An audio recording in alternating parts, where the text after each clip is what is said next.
Hey friends, if you encounter this error 0x80070035, the network path was not found, then please watch this video. So before anything else, check for the internet connection. Is it working? If it does not, then how will you connect to the other network? You should be connected to the correct network as well. The next one is that right click on the start button, select settings from the menu. Now go to the network and internet tab, select Wi-Fi in the right pane, select the said Wi-Fi network and scroll down and click on advanced Wi-Fi properties, and then you can go to the security tab and make sure that the security is selected at WPA personal.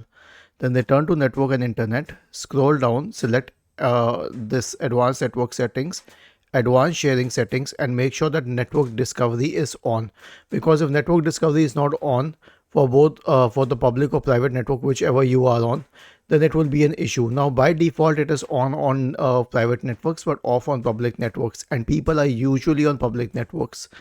So this is the main solution. Was this helpful? If yes, then please subscribe to the channel, and if not, then let us know in the comment section of the video on how we could help you further. Thank you for watching this video and have a nice day.